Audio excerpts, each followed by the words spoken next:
श्रोतागण और मेरे प्रिय मित्र, आज मैं कक्षा 3 से अविनाश कश्यप आपको दीपांकुर भारद्वाज द्वारा रचित की गई कविता जो महाभारत के रथ पर आधारित है प्रस्तुत करने जा रहा हूँ।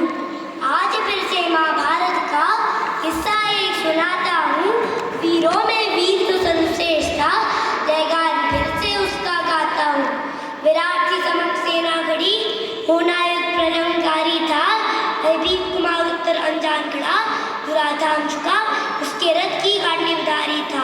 धन्य धनंजय धन का रक्षक, बनकर विराट की ढाल खड़ा। कुरुसेना ना देख सकी, उत्तर के रथ पर उनका काल खड़ा।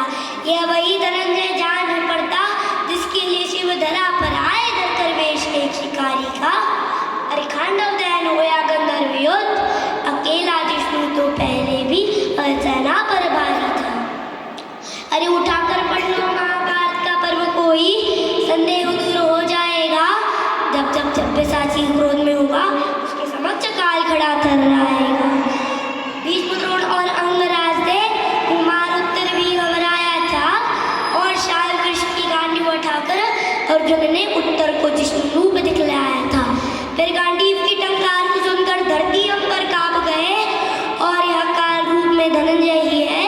भ्राता दुर्योधन बाप गए, अपने तीखे बाणों से गुड़ाकेश ने अहंकार था दुर्योधन का तोड़ दिया।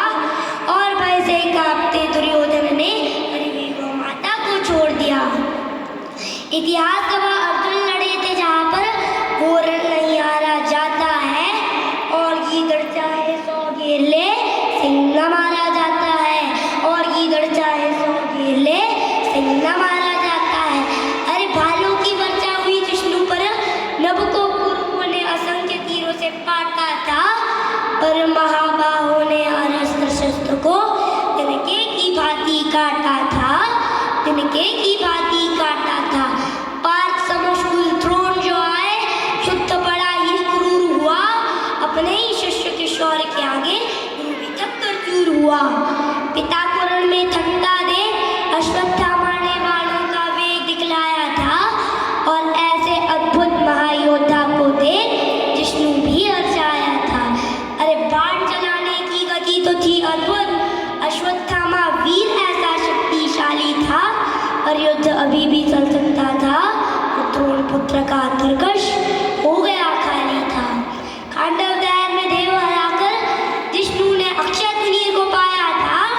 और अद्भुत धनंजय ने शौर्य दिखाकर गुरुपुत्र को भी पीछे हटाया था, गुरुपुत्र को भी पीछे हटाया था।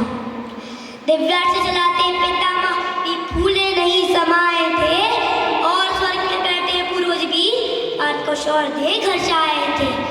पितामह की पावन देह को अर्जुन के तीरों ने जकड़ लिया, और घायल होकर गंगा पुत्र ने रथ का स्तंभ पकड़ लिया। फिर दुर्योधन ने किया घायल पार्थ को, जब फेंका उस पर भाला था। फूल हुई थी भारी क्योंकि घायल सिंह से पड़ गया उसका पाला था, घायल सिंह से पड़ गया उसका पाला था। पार्थ फिर विकराल रूप में अहंकार था दुर्योधन का तोड़ दिया, और अपने प्राण बचाने को दुर्योधन ने क्षत्रिय होकर भी रंग को छोड़ दिया, क्षत्रिय होकर भी रंग को छोड़ दिया। युद्ध ने फिर करवट बदली, धन से कौरवों ने मुंह फेर लिया। और एक अकेले पार्थ को सभी ने चारों ओर से घेर लिया। पार्थ के सम्मोहन अस्त्र के आगे बेबस सभी योद्धा बस लगते थे नाम के। अधर्म नहीं यह वही अस्त्र था जो भीष्म ने साधा था परशुराम पे। प्राण कभी हर लेता अर्जुन, यदि उसे धन का स्मरण न होता। खुद को श्रेष्ठ कहने वालों की चिता विराट में जलती, और महाभारत का कभी रण न होता। अभी भी वक्त है